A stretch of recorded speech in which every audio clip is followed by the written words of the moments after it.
नमस्कार, स्वागत है आप सभी का। मैं हूं आपके साथ ऋषु त्यागी। मुख्यमंत्री विष्णुदेव साय से पहुना स्थित उनके निवास कार्यालय में राष्ट्रीय रक्षा महाविद्यालय से छत्तीसगढ़ प्रवास पर पहुंचे अधिकारियों के अध्ययन दल ने सौजन्य मुलाकात की। मुख्यमंत्री विष्णुदेव साय ने छत्तीसगढ़ पहुंचे सभी अधिकारियों का राज्य में स्वागत किया। मुख्यमंत्री को अध्ययन दल के अधिकारियों ने बताया कि महाविद्यालय में 1 वर्षीय पाठ्यक्रम में शामिल 6 सप्ताह के अंडरस्टैंडिंग इंडिया मॉड्यूल के तहत 120 अधिकारियों का दल 8 अलग अलग राज्यों का दौरा कर रहा है। इसी क्रम में 16 अधिकारियों का दल छत्तीसगढ़ में पहुंचा हुआ है, जो प्रदेश में आंतरिक सुरक्षा के विभिन्न पहलुओं सहित राज्य में हो रहे विकास कार्यों और गतिविधियों का अध्ययन करेगा। इस मौके पर उप मुख्यमंत्री अरुण साव भी मौजूद रहे। मुख्यमंत्री से हुई सार्थक चर्चा पर अधिकारियों ने कहा कि भारत को जानने समझने में छत्तीसगढ़ की उनकी ये यात्रा बड़ी लाभदायक सिद्ध होगी। छत्तीसगढ़ नए अनुभव से वो अपने साथ नए अनुभव साथ लेकर जाएंगे, जो उनके कार्य क्षेत्र में भी उपयोगी साबित होंगे।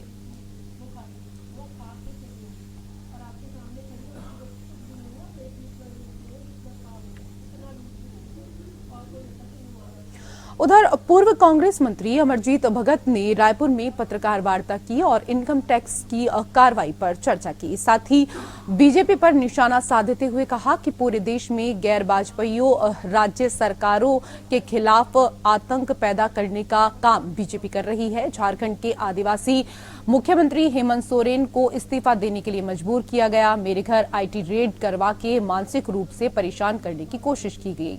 किसी आदिवासी नेता के घर इस तरह की कार्रवाई का ये पहला उदाहरण है। भारत जोड़ो न्याय यात्रा छत्तीसगढ़ पहुंचने वाली है। मुझे पार्टी ने संयोजक के रूप में नियुक्त किया है। कार्यक्रम सफल न हो, इसके लिए डर का माहौल पैदा करने की कोशिश की गई। लोकसभा चुनाव के संभावित प्रत्याशियों को प्रभावित करने के लिए ऐसे हथकंडे अपनाए जाते रहे हैं। मेरे सरकार से सवाल है कि आदिवासियों को राजनीति करने का अधिकार नहीं है क्या? यदि ऐसा है तो हमें गोली मार दें, ना रहेगा बांस और ना बजेगी बांसुरी।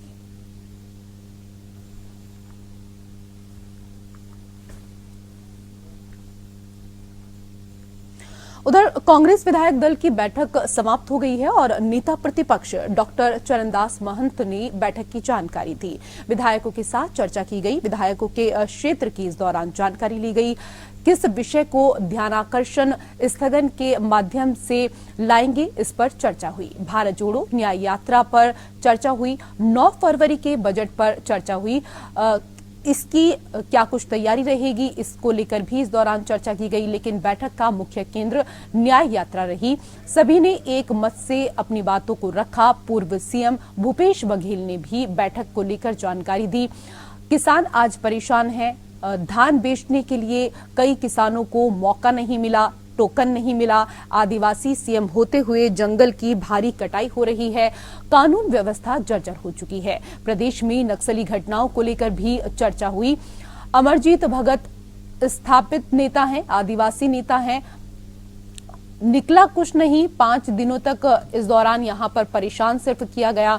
विपक्षी नेताओं को देश भर में केंद्रीय एजेंसियां आदिवासी नेताओं की छवि खराब करने की लगातार कोशिश कर रही हैं।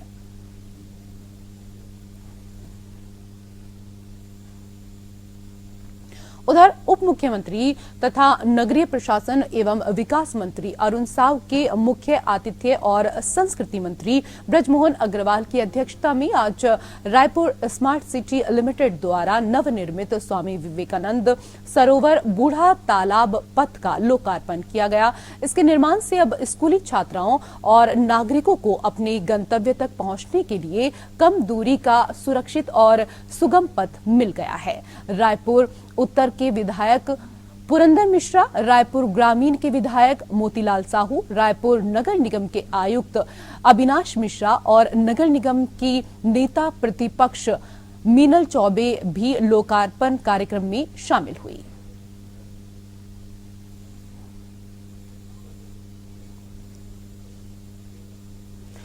उधर बजट सत्र को लेकर वित्त मंत्री ओपी चौधरी का बयान सामने आया। विधानसभा कार्य मंत्रणा समिति के द्वारा तय किया गया कि 9 तारीख को 12:30 बजे बजट प्रस्तुत किया जाएगा। छत्तीसगढ़ का ये एक ऐतिहासिक बजट होगा।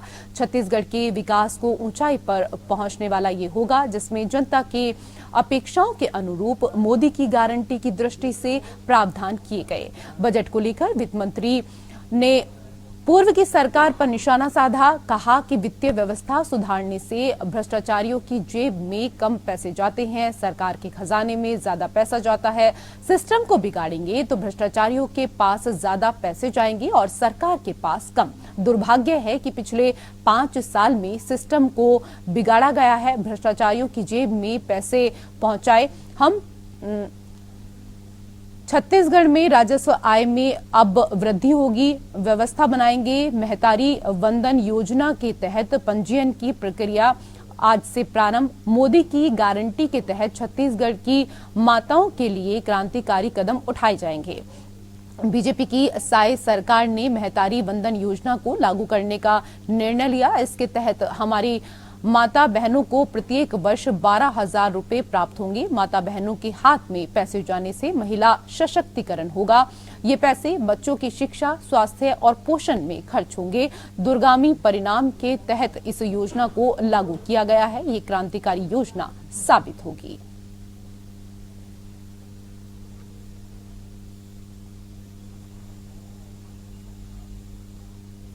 उधर छत्तीसगढ़ शासन की महतारी वंदन योजना की प्रतीक्षा महिलाओं को बेसब्री से थी। सरकार बनने के बाद माना जा रहा था कि तत्काल प्रदेश सरकार इस योजना को लागू कर देगी, लेकिन इसके लिए महिलाओं को लगभग 2 माह इंतजार करना पड़ा और अंततः 5 फरवरी से इस योजना के तहत आवेदन की प्रक्रिया शुरू करने की घोषणा की गई, जिसके बाद महिलाओं में इस योजना का लाभ लेने के लिए बेहद उत्साह नजर आया। 5 फरवरी की सुबह से ही महिलाएं आंगनबाड़ी केंद्रों में पहुंची और वहां से योजना का फॉर्म लेकर आवश्यक दस्तावेज के साथ ऑफलाइन माध्यम से फॉर्म को भरा और उसको जमा कर दिया। इस दौरान महिलाओं ने मोदी की गारंटी के लिए प्रधानमंत्री नरेंद्र मोदी और छत्तीसगढ़ के मुख्यमंत्री विष्णुदेव साय का आभार प्रकट किया। महतारी वंदन योजना के तहत विवाहित महिलाओं को ऑनलाइन ऑफलाइन माध्यम से फॉर्म भरा जाना था। इस दौरान आंगनबाड़ी केंद्र में फॉर्म भरने के प्रथम दिन ऑफलाइन माध्यम से वहां पर फॉर्म जमा किए गए। वहीं फॉर्म की कमी के चलते महिलाओं के उत्साह को देखते हुए स्थानीय बीजेपी कार्यकर्ताओं की सहायता से फॉर्म की फोटोकॉपी उपलब्ध कराकर महिलाओं के फॉर्म भराए गए।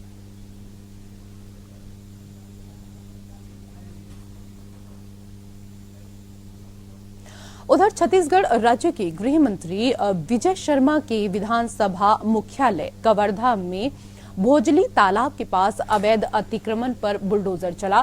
भोजली तालाब के पास चाय नाश्ता बेचकर अपने जीवन यापन करने वाले लोगों को इस दौरान बेदखल नगर पालिका कवर्धा द्वारा बुलडोजर चलाकर अतिक्रमण को इस दौरान मुक्त कर दिया गया।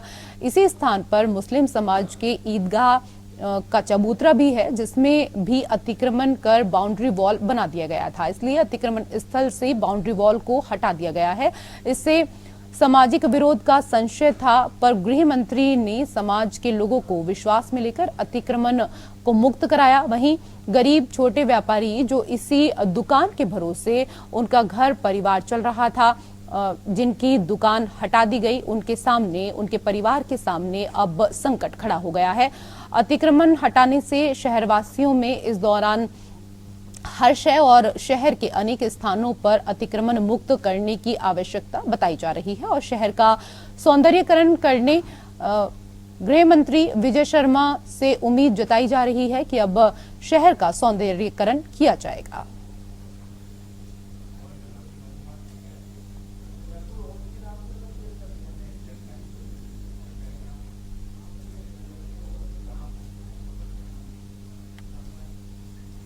उधर कांग्रेस सांसद राहुल गांधी की भारत जोड़ो न्याय यात्रा का पड़ाव छत्तीसगढ़ में होने वाला है। इस यात्रा में स्वागत में राजनांदगांव जिले से भी कांग्रेस के कार्यकर्ता शामिल होंगे, जिसकी जानकारी देने शहर जिला कांग्रेस कमेटी के अध्यक्ष कुलबीर सिंह छाबड़ा ने एक प्रेस कॉन्फ्रेंस की।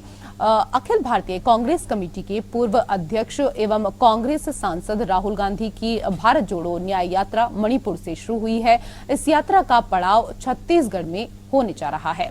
राहुल गांधी की भारत जोड़ो न्याय यात्रा का स्वागत करने राजनांदगांव से भी कांग्रेसी कार्यकर्ता शामिल हो रहे हैं।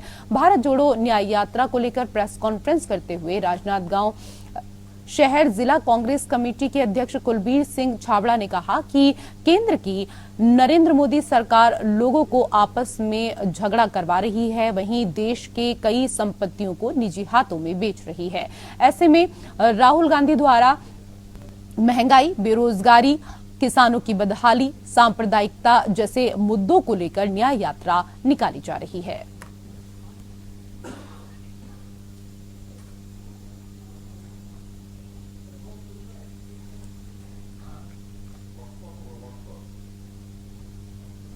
खबरों में आगे बढ़ेंगे। जबलपुर लोकायुक्त टीम ने छिंदवाड़ा यूनिवर्सिटी में कुल सचिव को 25,000 रुपए रिश्वत लेते पकड़ा है। दरअसल छिंदवाड़ा शहर में एक कॉलेज चलाने के नाम पर 50,000 रुपए सालाना की मांग की गई थी।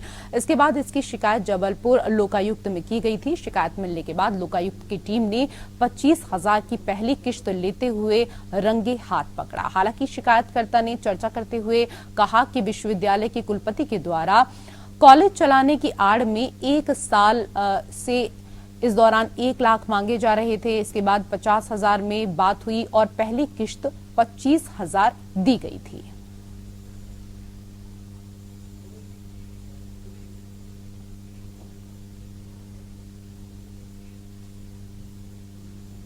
कांग्रेस सांसद राहुल गांधी अपनी भारत जोड़ो न्याय यात्रा के तहत झारखंड में हैं। आज राहुल गांधी रामगढ़ से होते हुए रांची पहुंचे। रांची में जनसभा को संबोधित करते हुए केंद्र की मोदी सरकार पर जमकर हमला बोला। रांची पहुंचने पर वो पूर्व सीएम हेमंत सोरेन से उनके आवास पर उनकी धर्मपत्नी कल्पना सोरेन से भी मुलाकात करने के लिए पहुंचे थे। राहुल गांधी का भारत जोड़ो न्याय यात्रा बेरमो विधायक जय मंगल सिंह ने इस दौरान कहा कि राहुल गांधी गरीबों का हाल जान रहे हैं, सड़क पर उतरकर जनता की समस्याओं को जान रहे हैं और इस दौरान लोगों से बात कर रहे हैं। उन्होंने अपने संबोधन में कहा केंद्र सरकार सरकारी संपत्तियों को बेचने में लगी हुई है। धर्म के नाम पर सत्ता में बैठे लोगों को आपस में भिड़ाने का कार्य कर रहे हैं।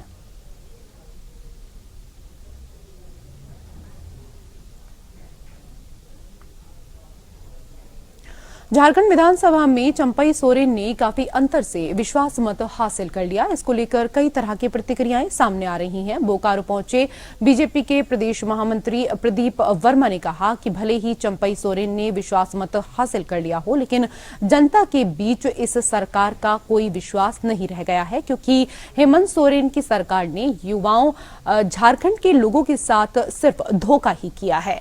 झारखंड के खनिज संपदाओं को लूटने का कार्य किया है। आज बालू के लिए लोग परेशान हैं। ऐसे में विश्वास मत हासिल कर लेने से कुछ नहीं होता। ये जरूर है कि चंपई सोरेन को 5 से 6 महीने मौका मिला है, वो हेमंत सोरेन की सरकार के पाप को जरूर धोने का कार्य करें। विश्वास मत के दौरान सरयू राय के तटस्थ रहने पर प्रदीप वर्मा ने कहा कि कई बार सरयू राय बीजेपी का साथ देने का काम करते आ रहे हैं। ये बीजेपी का क्रेडिट है। जिस प्रकार झारखंड मुक्ति मोर्चा के विधायक विरोध कर रहे थे और आखिरी समय में चंपई सोरेन को साथ देने का कार्य उन्होंने किया, इस तरह ये भी मामला हो सकता है।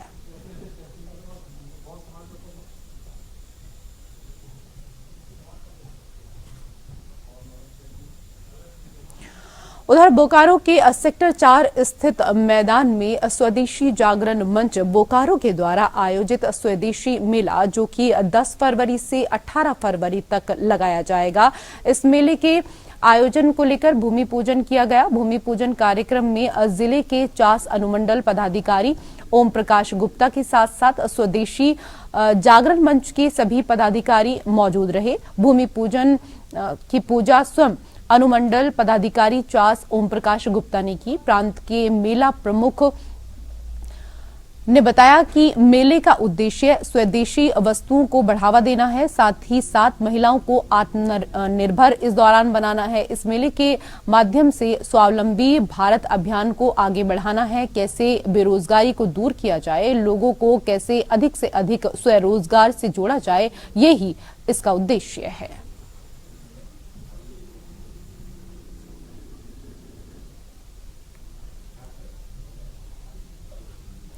उधर बोकारो रेलवे स्टेशन से 750 राम भक्तों को लेकर झारखंड की पहली आस्था स्पेशल ट्रेन अयोध्या के लिए जय श्री राम के नारों के साथ रवाना हुई। पूरा बोकारो रेलवे स्टेशन मानो आज राममय हो गया। सभी लोग जय श्री राम के नारे के साथ रामलला के दर्शन के लिए ट्रेन में पहुंचे। इस ट्रेन में लगभग 1300 राम भक्त अयोध्या पहुंचेंगे। इस आस्था स्पेशल ट्रेन को बीजेपी के प्रदेश महामंत्री प्रदीप वर्मा, उपाध्यक्ष बाल मुकुंद सहाय और जिला अध्यक्ष जयदेव राय ने संयुक्त रूप से हरी झंडी दिखाकर राम भक्तों के लिए रवाना किया। राम भक्तों के रजिस्ट्रेशन के लिए स्टेशन के बाहर पंडाल बनाया गया था, जहां स्टेशन के साथ इस दौरान स्टेशन के बाहर आईडी कार्ड देकर उन्हें ट्रेन में सवार किया गया। उसके बाद उनको खाने पीने की भी व्यवस्था देते हुए ट्रेन को रवाना किया गया।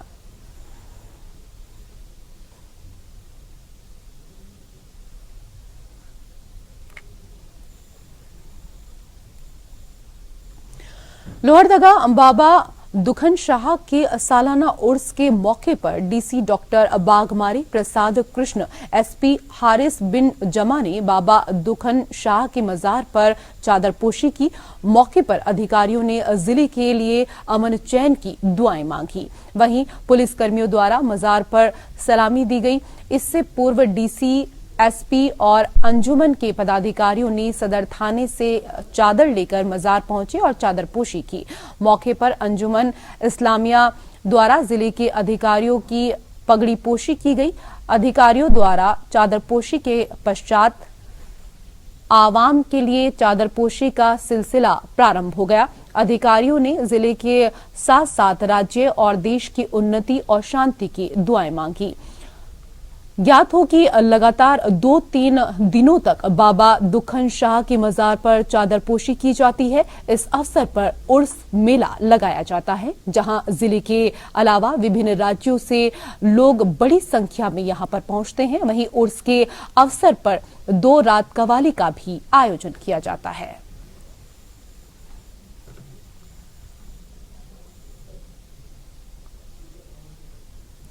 उधर चतरा की सदर थाना पुलिस ने लाखों रुपए की ठगी करने वाले साइबर गिरोह का पर्दाफाश किया है।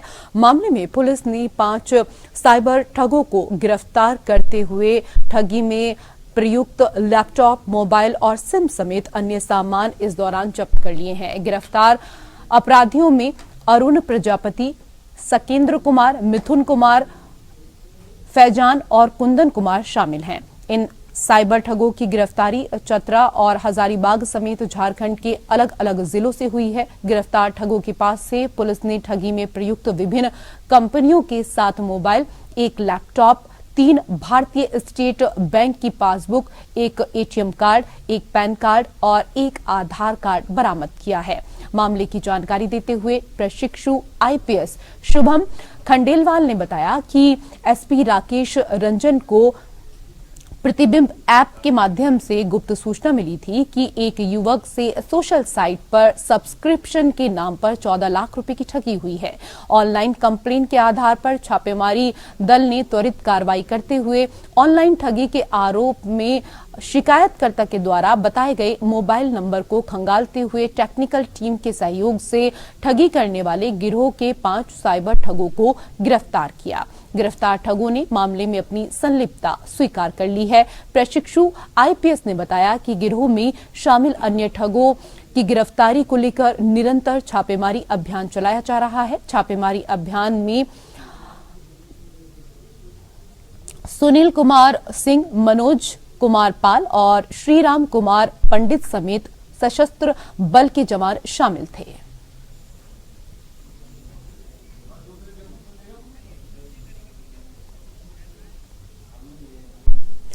राज्य से जुड़ी हुई खबरों में मेरे साथ फिलहाल इतना ही। नमस्कार।